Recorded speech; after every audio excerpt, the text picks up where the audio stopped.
तो मेरे प्यारे साथियों, आपका मेरे चैनल पर बहुत बहुत स्वागत है। अब हम थर्ड पार्ट में हैं। जो अपनी ये सीरीज चल रही थी एनटीपीसी के जो क्वेश्चन आए थे, पूछे गए थे परसेंटेज के, वो सारे क्वेश्चन मैं करवा रहा हूँ। तो अब क्वेश्चन करते हैं, लेकिन हम करेंगे मस्ती के साथ। तो मस्ती ये है कि एक मैं और एक तू, एक मैं और एक तू, दोनों मिले इस तरह। एक मैं और एक तू, दोनों मिले इस तरह, और जो तन मन में हो रहा है ये तो होना ही था। अब स्टार्ट करते हैं। पहला क्वेश्चन जो है ये कह रहा है कि 50 का क्या 50 का मतलब होता है गुणा। 50 का यहाँ पर ऐसे कर रखा है इसने, और ये प्रतिशत कर रखा है बराबर 40। तो इसका मतलब ये वो पूछ रहा है कि 50 का कितना प्रतिशत 40 होता है। तो कितना का मतलब यहाँ पर कुछ भी लिख लो, ये लिख लो, बी लिख लो, पी लिख लो, तो मैं एक्स लिख लेता हूँ। तो 50 ऐसे कैसे लिख दूँ, गुणा ऐसे कैसे लिख दूँ, एक्स ऐसे कैसे लिख दूँ। अगर प्रतिशत को उठाएंगे, गुणा में है तो बटे में क्या करेंगे, 100 करेंगे, बराबर 40 है। क्या है 40। तो 50 एकम 50, 50 दूना 100, तो ये इधर गुणा हो जाएगा तो कितना आ जाएगा, 80। कितना आ जाएगा, 80। अब दूसरा क्वेश्चन देखो। दूसरा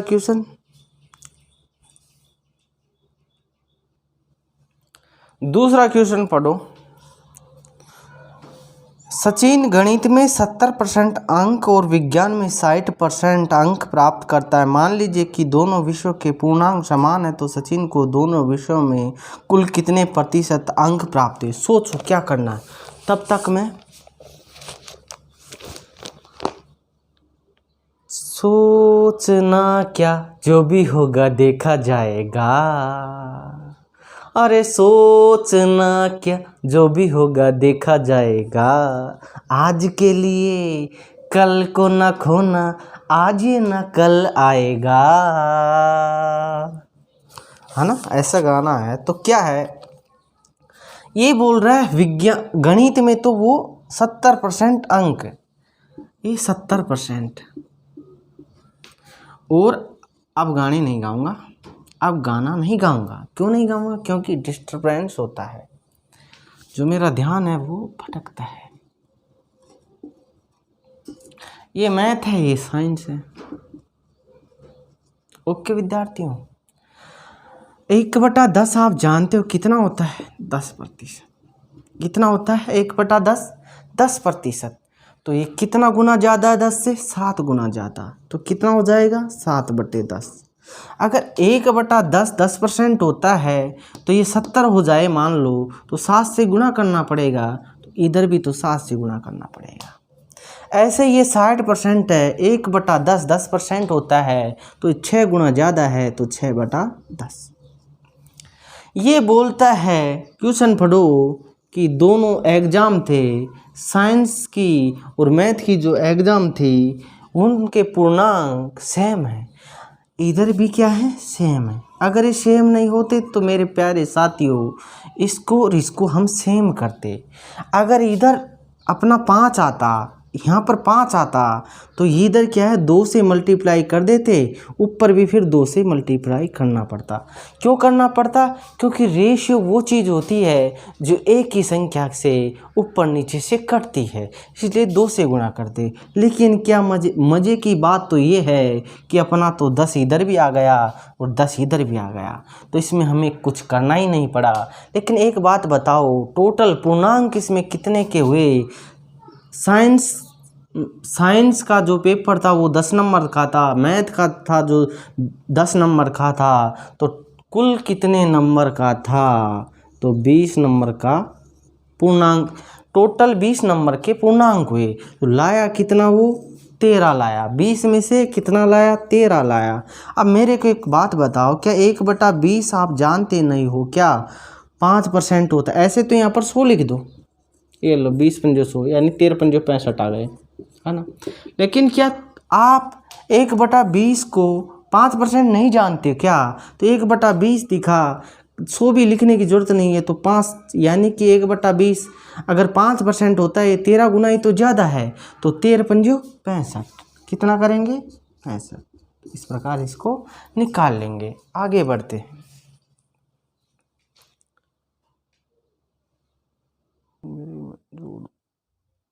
तो अगला क्वेश्चन पढ़िए मेरे प्यारे दोस्तों। अगला क्वेश्चन कह रहा है कि एक शहर की जनसंख्या प्रति वर्ष 10% की वृद्धि दर्ज होती है एक शहर की जनसंख्या में। तो वर्तमान में जो शहर की जनसंख्या है वो 64 है ना। इसमें एक चीज पकड़ लो, क्या पकड़ लो, कि हम जो प्रारंभिक मान होता है ना, उस पे ही बढ़ा सकते हैं और उस पे ही घटा सकते हैं, ना कि जो बाद में ऐसे बोलते कि 2 वर्ष बाद में जनसंख्या ये हो गई। तो मेरे प्यारे दोस्तों, उस पर हम बढ़ा भी नहीं सकते और घटा भी नहीं सकते, क्योंकि वो तो घट के या बढ़ के आई हुई है पहले से ही। तो उस पर क्या घटाना और क्या बढ़ाना, बढ़ाना और घटाना तो अपना प्रारंभिक पे चलेगा। ये है प्रारंभिक, है ना। तो प्रारंभिक ये है, तो ये बढ़ती है 2 वर्ष बाद कितनी जनसंख्या होगी, 10% के हिसाब से बढ़ती है। बढ़ने का मतलब 10% का मतलब 1/10 होता है ना, और बढ़ने का मतलब प्लस होता है। तो 10 पे 1 बढ़ाया तो कितना हुआ, 11/10। 11/10। 2 साल के लिए 2 बार गुणा, 3 साल के लिए 3 बार गुणा, 4 साल के लिए 4 बार गुणा। अगर 1 साल होता, अगले साल की पूछता, अगले साल जनसंख्या कितनी हो जाएगी, तो 1 बार करते हैं, 1 बार, है ना। तो ये हो जाएगा। तो अब 2 जीरो से 2 जीरो, अब इसको 11 121 हो जाएगा और 64 को काट लेंगे। तो 64 ऐसे कैसे लिखा, 2 चौक 8 और 2 छिके 12, फिर ये 4 6 4 14 7 और 7, यानी कि वो जनसंख्या 7,744 हो जाएगी। अब अगला क्वेश्चन पढ़ो। अगला क्वेश्चन कह रहा है ए को बी से, क्या ए को बी से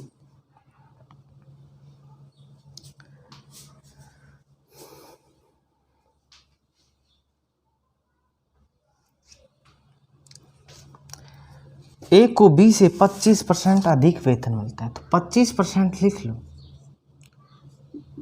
25% 1/4 होता है। अधिक का मतलब प्लस होता है और कम का मतलब माइनस होता है। तो प्लस कर लिया, ये इधर रहा, बी इधर रहा, ठीक है। तो ए को बी से 25% अधिक वेतन मिलता है। अगर मैंने ये 4 मान लिया, ये 4 है बी, तो 25% ये ज़्यादा है, यानी कि 4 का 25% कितना होता है, 25% का मतलब 1/4, तो 1 होता है। अब 25% का मतलब 1 होता है, तो ये अधिक है 25%, तो 4 का पे 1 बढ़ाएंगे तो कितना हो जाएगा, 5 हो जाएगा। अब बोल रहा है कि बी ए से कितना कम है, बी ए से कितना कम है, तो कितना कम दिख रहा है बी आपको, आप बोलोगे सर 1 कम दिख रहा है, तो 1 उतार देंगे और से किसके साथ जुड़ा, अब किससे तुलना करनी है, ए से, तो 5 नीचे में कर देंगे। तो 1/5 गुणा 100, तो 100 पे कितना, तो हम निकाल देंगे 20। और ऐसे भी 1/5 कितना होता है, 20%। क्वेश्चन पढ़ो मेरे दोस्तों। एक छात्र को गणित में पहले सत्र की तुलना में दूसरे सत्र में 16% अधिक अंक प्राप्त हुए। अगर 1% दिखाई दे देता है क्वेश्चन में तो हम उसको ही करते हैं क्या, सोल आउट। तो मेरे को एक बात बताओ, क्या 4% की वैल्यू आपको पता नहीं है क्या? तो आप बोलोगे है सर पता है। तो कितना है उसका वैल्यू? 1/25। वैल्यू का मतलब फ्रैक्शन में उसका मान कितना, आप बोलोगे 1/25 है। अगर 1/25 है तो ये कितना गुना ज़्यादा है? तो आप बोलोगे तो 4 गुना ज़्यादा है। 4 गुना ज़्यादा है तो इधर 4 से गुणा कर दिया 16% बनाने के लिए, तो इधर भी क्या कर देंगे 4 से गुणा, तो 16 का मतलब 4/25 और अधिक का मतलब प्लस। यानी कि ये कह रहा है दूसरे सत्र में 16% अधिक अंक प्राप्त हुए। ये पहला सत्र था, ये दूसरा सत्र था, है ना। तो दूसरे सत्र में होते हैं कितने, 16% अधिक। अगर मैं यहाँ 25 मान लेता हूँ, ये नीचे वाली वास्तविक संख्या ये मान लेता हूँ, इस पे 25 पे 4 बढ़ा देता हूँ तो हो जाता है 29। तो इसका मतलब हुआ कि 16% अधिक है ये। यानी कि 25 का 16% निकालेंगे, 16% कितना होता है 4/25। तो क्या ये 4 नहीं आया, तो 25 का 4 ज़्यादा है। ऐसे यूनिट में रेशियो में 4 ज़्यादा है। बात आई समझ में। वो कहता है कि ये 29, जो ये 29 है, ये 29 अपने क्या है, हम मान रहे हैं इनको पूर्णांक, इनको मान रहे हैं प्राप्तांक मान रहे हैं। उसके क्या मान रहे हैं, प्राप्तांक। ये प्राप्तांक है और ये भी प्राप्तांक है सेकंड में, ठीक है ना। अगर सेकंड के प्राप्तांक हमारे तो ये हैं, क्वेश्चन कह रहा है 29 नहीं 87 है, 29 नहीं 87 है, तो 29 तिया 87, तो 1 यूनिट की जो वैल्यू आई है वो 3 आई है। तो इसको किससे गुणा कर देंगे, 3 से गुणा कर देंगे, तो 75 हमारे पास फर्स्ट पेपर के पूर्णांक आ जाएंगे। कितना इजी है मेरे प्यारे दोस्तों, बहुत इजी है। क्वेश्चन को पढ़े, ऐसे क्वेश्चन मतलब ये व्रत में भी आ जाते हैं, व्रत का क्षेत्रफल भी आ जाता है, वर्ग का क्षेत्रफल भी आ जाता है, बेलन का आयतन भी आ जाता है। इसमें बहुत सारे मतलब सभी क्षेत्रफलों पे काम करता है। तो एक तो हमें एरिया पता होना चाहिए। एरिया भी पता नहीं हो तो इसमें क्या होता है कि सिंपल सी बात तो ये है कि इसमें एक बार यहाँ और एक बार यहाँ घटाना या बढ़ाना पड़ता है। तो कैसे डायरेक्ट करें इसको, पहले तो एक नॉर्मली वे में समझेंगे कि तरीके से कैसे किया जाता है, फिर डायरेक्ट करना सीखेंगे। 50% की वृद्धि की जाती है, एक घन है उसकी भुजा में 50% की वृद्धि की जाती है, तो पृष्ठीय क्षेत्रफल में कितनी वृद्धि हो जाएगी। तो देखो ये वास्तविक घन का वास्तविक पृष्ठीय क्षेत्रफल है। जब हमने ना तो उस भुजा को बढ़ाया था और ना घटाया था, ना बढ़ाया था और ना घटाया था, ये नया पृष्ठीय क्षेत्रफल है। कब का क्षेत्रफल है, जब हमने भुजा को बढ़ा दिया या घटा दिया। तो मेरे प्यारे दोस्तों हम करते क्या हैं, हम करते ये हैं 50% लिखते हैं, और 50% लिखते हैं तो इसको आपको सोल्व करना भी आता होगा। 50 ऐसे कैसे लिखते हैं, प्रतिशत हटाने के लिए नीचे 100 से भाग देते हैं, 0 से 0 करती है, 5 एकम 5, 5 दूनी 10। यानी कि बढ़ाने के लिए 1/2 आ गई है, तो बढ़ाने के लिए प्लस, बढ़ाने के लिए क्या प्लस। और ये होती है अपनी प्रारंभिक, ये होती है प्रारंभिक, ये होती है रिजल्ट, ये होती है नीचे की जो वैल्यू होती है वो बताती है वास्तविक संख्या। यानी कि उस पर कोई बढ़ाया घटाया नहीं, तो वो यहाँ आ जाएगी, यहाँ आ जाएगी, बढ़ाने घटाने पर यहाँ आएगी। तो हम अब क्या करते हैं, तो अब आपको पता होगा पृष्ठीय क्षेत्रफल का फॉर्मूला ये होता ना 6a² होता ना, 6 गुणा भुजा। तो मेरे प्यारे साथियों आपको पता होना चाहिए, अगर मैं 6 यहाँ लिखूँ तो रेशियो से कैंसिल आउट हो जाता है और यहाँ भुजा बच जाती है, भुजा गुणा भुजा, क्या बच जाती है, भुजा गुणा भुजा, और यहाँ भी क्या बच जाएगी, भुजा गुणा भुजा। तो ये उसका एरिया आ जाएगा, और ये रेशियो में कट जाती है। अगर सेम चीज़ें रेशियो की वजह से कट जाती है, क्योंकि हम प्रतिशत को रेशियो पर ही फाइंड आउट कर रहे हैं। जैसे 50% था, इसको रेशियो में लेके आ गए, ऐसे तो वैल्यू क्या पता कितनी थी उसकी, तो हम तो रेशियो पर निकाल रहे हैं। तो अब ये इनिशियल था, जो प्रारंभिक मान था वो तो 2 था, तो इसको क्या करेंगे इनिशियल के लिए, तो इसको हम कर देंगे 2 गुणा 2, तो ये हो जाता अपना प्रारंभिक। और जो बाद का मान है वो बढ़ा था, 2 पे 1 बढ़ा तो हुआ कितना 3, 2 पे 1 बढ़ा तो हुआ कितना 3, तो 3 गुणा 3, तो ये हुआ 9, ये हुआ 4, कितना बढ़ गया 5 बढ़ गया, कितना बढ़ गया 5 बढ़ गया। किस पे बढ़ा, शुरुआत मान पे बढ़ता है, तो 5/4, तो 1/4 कितना होता है, आप बोलोगे सर 1/4 तो 25% होता है, कितना होता है 25% होता है, तो ये 5/4 है, यानी कि 5 गुना ही तो है, 5 गुना ही तो है, तो इसका मतलब 25×5 125, 25×5 125, या 100 से गुणा करके आप इसको काट सकते हो, 4 दूना 8, फिर बचा 2, 4 पंजो 20, 25×5 125, 100 से गुणा किया, इसलिए प्रतिशत लगाएंगे। तो ये इस प्रकार से करते हैं। अब इसमें चाहे बेलन का हो चाहे व्रत का हो, डायरेक्ट बताता हूँ क्या करते हैं, ना तो फॉर्मूला याद करना है ना कुछ याद करना है, ठीक है। अब 50% बढ़ाने की बोल रहा है, 50% बढ़ाने की बोल रहा है भुजा को, तो किया करो, इसका तो लिख लिया करो 1/2, और यहाँ पर प्लस लिख दिया करो, और इसको शुरुआत के लिए इसको गुणा कर दिया करो, 2 गुणा 2, ठीक है।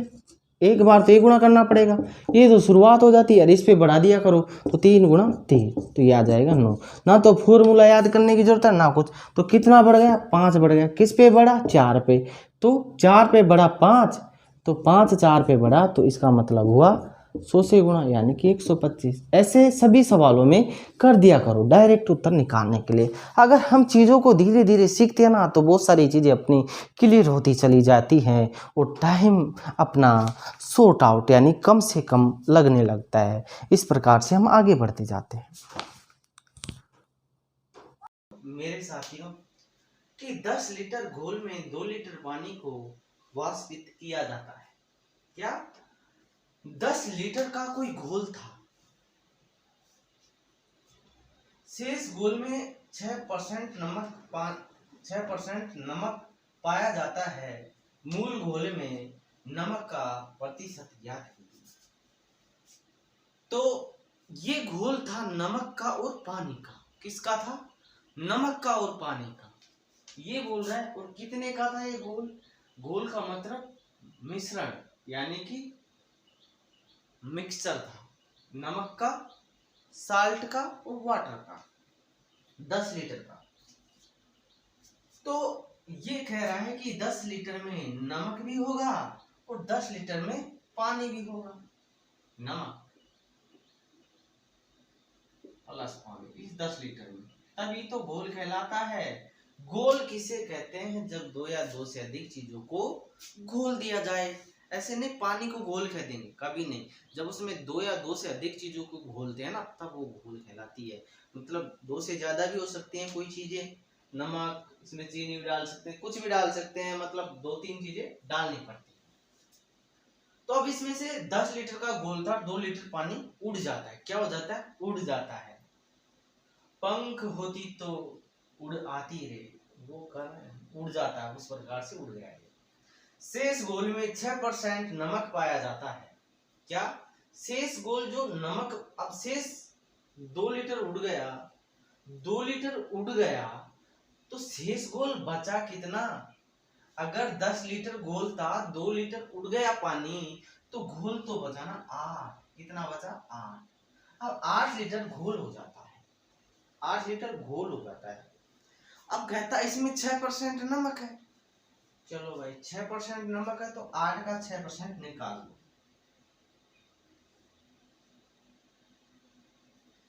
6% प्रतिशत हटाने के लिए, यहाँ पर प्रतिशतता हटाने के लिए क्या करते हैं, 100 से भाग देते हैं, तो हटा दिया मैंने, ये हट गया। ठीक है, तो 8 छंग 48 ऊपर आ गए और नीचे है 2 जीरो। कितनी है? 2 जीरो। एक बात ध्यान रखना, 1 लीटर में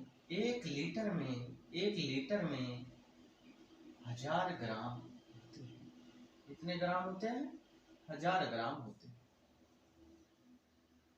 अब 8 लीटर में यानी कि 2 लीटर पानी तो उड़ चुका है, अब उसमें 6% नमक था, तो 8 छंग 48 कर दिया, यानी कि कितना नमक था ये निकाल दे। कितना नमक था उस 8 लीटर का जो घोल था उसमें नमक कितना था।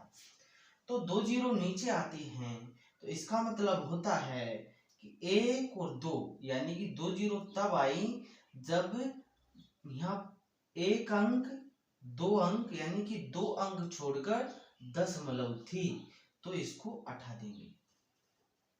आई बात समझ में? अगर 2 जीरो नीचे हैं तो इसका मतलब होता है कि 2 अंक छोड़कर दशमलव थी। अगर 3 अंक होते, अगर ऊपर 3 अंक ऊपर नीचे 3 जीरो होती तो इसका मतलब होता कि 3 अंक छोड़कर दशमलव है। अगर 4 होते तो इसका मतलब होता कि 4 अंक छोड़कर दशमलव है। तो अपने पास कितने अंक छोड़कर थी दशमलव? 2 अंक छोड़कर। नीचे 100 थे तो इसका मतलब ये हुआ कि 2 अंक छोड़कर दशमलव लगा दीजिए। आई बात समझ में? अब आगे बढ़ते हैं। ये ग्राम है, ये ग्राम है। 0.48 ग्राम क्या आ गया अपने पास? नमक आ गया। 6% निकाला और 6% क्या था? नमक था। 6% निकाला, 6% क्या था? नमक था, तो 0.48 आ गया। अब मेरे को एक बात बताओ मेरे प्यारे दोस्तों, नमक की मात्रा अब है, जो अब है और जो 10 लीटर में थी, जो 8 लीटर में है, जो 10 लीटर में है, जो 10 लीटर में थी, जो 8 लीटर में है। मैं ऐसे बोल रहा हूं, जो शुरुआत में थी नमक की मात्रा वो 8 लीटर में भी उतनी ही रहेगी। क्यों रहेगी? तुम कभी भी देखना, आप कभी भी एक काम करना, जब उसमें कोई चीज डालते हैं, जैसे मिट्टी डाल दिया, मिट्टी और पानी का घोल बना दिया, है ना, तो उसमें से अगर उबालेंगे पानी को तो पानी उड़ेगा, मिट्टी नहीं उड़ेगी। मिट्टी तो हमने 1 किलो डाली ने, 10 लीटर के घोल में अगर एक केजी 1 किलो मिट्टी डाल दी तो वो चाहे पानी पूरा उड़ जाए लेकिन 1 किलो मिट्टी तो बाद तक भी रहेगी। ऐसे मैं ये कह रहा हूं कि चीनी डाल दे किसी घोल में, अगर वो उड़ जाती है, क्या होता है? उड़ जाती है। क्या उड़ जाती है? चीनी नहीं उड़ती है, पानी उड़ जाता है। पानी उड़ जाता है मान लो, तो उसमें चीनी अब कितनी बची? चीनी तो मेरे प्यारे दोस्तों जो शुरुआत में थी ना, वो अब भी उतनी रहेगी, चाहे पानी पूरा उड़ जाए तब भी चीनी की मात्रा या नमक की मात्रा कुछ भी हो। कुछ तरबूजों की भी आती है कि वो सूख के हो जाते हैं, जिनका वो छिलका होता है ना, वो तो उतना ही रहता है। तो इसमें नमक की जो मात्रा थी अब भी 48 है, शुरुआत में भी 48 ग्राम रही होगी। अब भी 48 है और शुरुआत में भी 48 ग्राम रही होगी। अब तो ये बताओ 48 ग्राम का प्रतिशत मूल घोल में नमक का प्रतिशत ज्ञात कीजिए। अब 48 ग्राम है ये, तो मूल घोल कितने का था? टोटल पे तो निकालते हैं। अगर अपने ये नंबर आए हैं 10 में से, ये नंबर आए हैं, अगर ये नंबर आए हैं 10 में से, तो इसी प्रकार तो लिखते हैं। तो 100 पे कितना? तो 100 पे कितना? अब इस 2 जीरो, एक पॉइंट है और 2 अंक छोड़ के है, तो इसको हटाएंगे तो नीचे 2 जीरो लगा देंगे। तो देखो मेरे प्यारे साथियों, क्या आ गया? 2 जीरो से 2 जीरो कैंसिल, अब 1 जीरो बची, तो 1 अंक छोड़कर दशमलव लगा देंगे, तो कितना आया? 4.8 प्रतिशत। प्रतिशत क्यों आया? क्योंकि मैंने 100 से गुणा किया, तो इसका आंसर क्या आएगा मेरे साथियों? 4.8 प्रतिशत। आई बात समझ में? अब आगे बढ़ते हैं।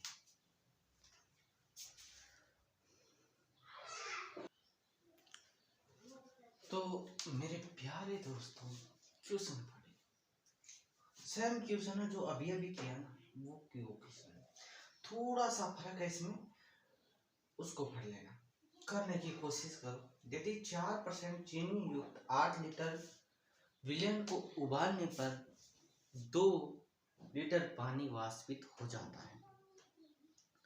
ये था 8 लीटर का विलयन था, उसमें 4% चीनी थी। 8 लीटर का विलयन था जिसमें 4% चीनी थी, और कह रहा है 2 लीटर पानी को उड़ा दिया जाता है। अगर 8 लीटर का विलयन है, उसमें से 2 लीटर उड़ा देंगे तो बच जाएगा 6। बहुत जल्दी कर सकते हैं इस क्वेश्चन को, इसमें कुछ नहीं है, हम 15 सेकंड 10 सेकंड में भी आंसर ला सकते हैं। शेष विलयन में चीनी का प्रतिशत बताइए। शेष विलयन में चीनी का प्रतिशत बताइए। तो 15% में कैसा है, फट लिया इसको, कुछ नहीं, 8 लीटर में 2 लीटर उड़ गया तो बच गया 6। 8 लीटर विलयन था, उसमें से 2 लीटर उड़ गया तो बच गया 6। तो शेष विलयन, यानी कि शेष विलयन का ही तो प्रतिशत बताना है। अब शुरुआत में कितना परसेंट था, 4%। अगर 8 का निकालेंगे, प्रतिशत के लिए 100 से नीचे गुणा करेंगे, 4 घंटा 32 होगा, क्या होगा 32 होगा। तो देखो नीचे 100 है तो 0.32 ग्राम इसकी मात्रा है, 0.32 ग्राम इसकी मात्रा आएगी। यानी कि चीनी की जो प्रारंभिक मात्रा थी वो कितनी थी, चीनी की इसमें मात्रा प्रारंभिक या अंतिम क्या रहेगी, समान रहेगी, क्योंकि पानी को गर्म करेंगे उसमें चीनी डाल के, तो चीनी तो आपने चाशनी बनती हुई देखी होगी ना, तो कभी उड़ती है क्या, आप बोलोगे नहीं उड़ती। नमक उड़ता है क्या, नहीं उड़ता है। छिलका कभी सूखता है क्या, नहीं सूखता है। तो वही बात है, इनकी जो मात्रा है ना, पहले जितनी थी अब भी उतनी रहेगी। पहले अगर ये 32 ग्राम थी शुरुआत में, तो अब भी कितनी रहेगी, अब भी 0.32 ग्राम, ठीक है, 0.32 रहेगी। अब किस में रहेगी ये, 8 लीटर पहले थी, अब रहेगी 6 लीटर पे। कितने लीटर पे, 6 लीटर पे। अगर प्रतिशत निकालना हो तो क्या करते हैं, कुल संख्या नीचे रहती है। ये जो पूछना चाहता हमसे, बोल भी रहा है कि शेष विलयन में चीनी का प्रतिशत बताइए, तो शेष विलयन क्या है, 6। शुरुआत में कितना था विलयन, 8, अब कितना हो गया 6। क्यों हो गया 6, क्योंकि 2 लीटर उड़ गया है। और शुरुआत में चीनी की मात्रा कितनी थी, 32 ग्राम, अब कितनी रहेगी, अब भी 32 ग्राम ही रहेगी। तो क्या करेंगे, प्रतिशत के लिए 100 से गुणा, अगर इस पॉइंट को उठाएंगे तो 100 नीचे आएगा, यानी कि 2 अंक छोड़कर पॉइंट है, इसका मतलब हुआ कि 100 से भाग हो रहा है, यानी कि इस पॉइंट के लिए तो 1 लिखते हैं और 2 अंक के लिए 2 जीरो। तो ये अब इसमें भाग देंगे, 6 पंजे 30 और 6 तिया 18, फिर बचा 6 तिया 18। तो शेष विलयन में चीनी का जो प्रतिशत है वो 5.33% है।